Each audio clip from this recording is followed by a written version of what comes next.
Konnichiwa, everyone. I'm Joshua Orro, the Mustang Prince, and welcome to Mustang Prince Orro Reports. Now, today, we're going to go to Japan again for something that I thought I'd never look into on my show until now. But before we get started, let's talk about Ghost in the Shell. Ghost in the Shell is a seinen manga series written and illustrated by Masamune Shirow, which spawned the media franchise of the same name. The manga first serialized in 1989 under the subtitle of Ghost in the Shell, and later published as its own tankobon volumes by Kodansha, which told the story of a fictional counter-cyberterrorism organization known as Public Security Section 9, led by protagonist Major Motoko Kusanagi in the mid-21st century of Japan. Ghost in the Shell 2 Man-Machine Interface was the sequel work which follows the story of Motoko after merging with the puppeteer. The last volume, Ghost in the Shell 1.5 Human Error Processor, contains 4 separate cases. The books contain Shirow's thoughts on design and philosophy, including sociological issues, the consequences of technological advances, and themes on the nature of consciousness and identity. Several art books have been released to detail the concept art and the world of Ghost in the Shell. All 3 volumes have received mainly positive reviews.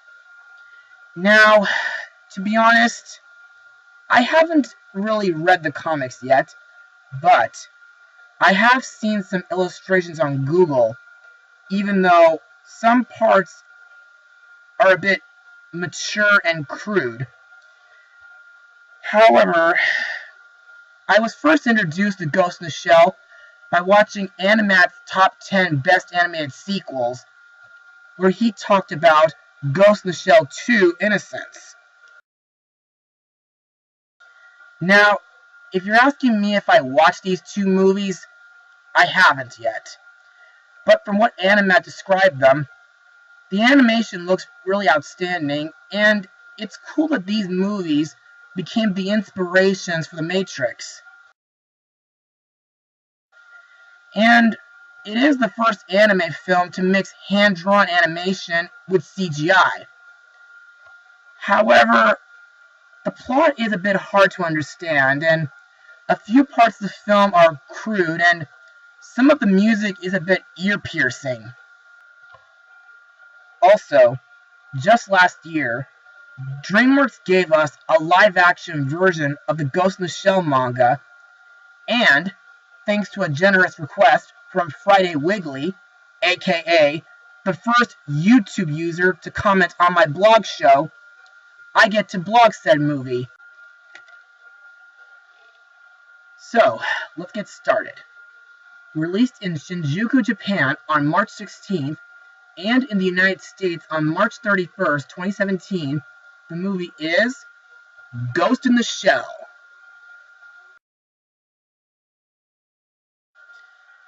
So, let's get started. In the near future, Major is the first of her kind, a human who is cyber-enhanced to be a perfect soldier, devoted to stopping the world's most dangerous criminals. When terrorism reaches a new level that includes the ability to hack into people's minds and control them, Major is uniquely qualified to stop it. As she prepares to face a new enemy, Major discovers that her life was stolen instead of saved. Now she will stop at nothing to recover her past while punishing those who did this to her. So, what do I think of this movie?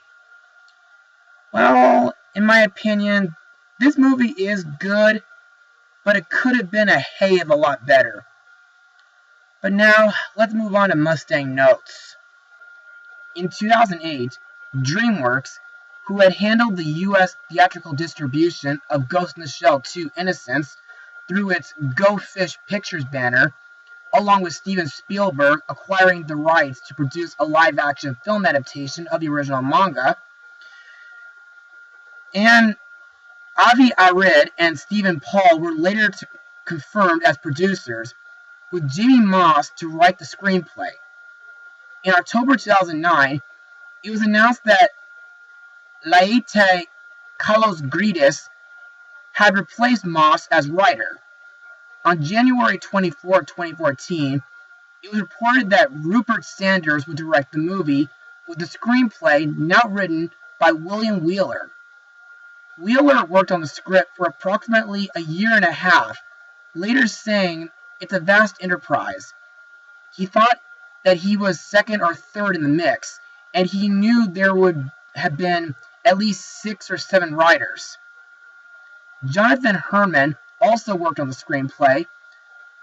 Ultimately, credit for the screenplay was given to Moss, along with William Wheeler and Aaron Kruger. Principal photography on the film began on location in Wellington, New Zealand on February 1, 2016. Filming wrapped up in New Zealand on June 3, 2016.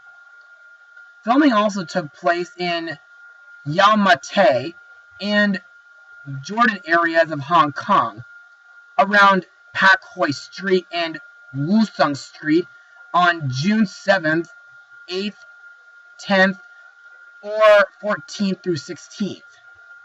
Now, I need to give this movie credit for the visuals, which are outstanding.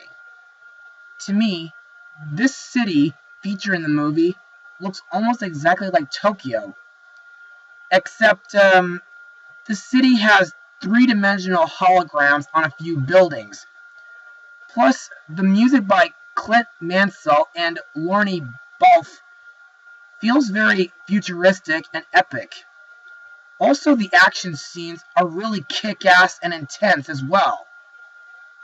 However, some parts of the movie can be very disturbing, like seeing the insides of a robot, a few nude shots, which is, story-wise, robotic skin. Also, the story is pretty serious and hard to follow at times. So, that's basically all I have for Mustang notes. So, let's move on to the cast. Our main character, Major Mira Killian, aka Motoko Kusanagi, is played by Scarlett Johansson, best known as Black Widow from the Marvel Cinematic Universe.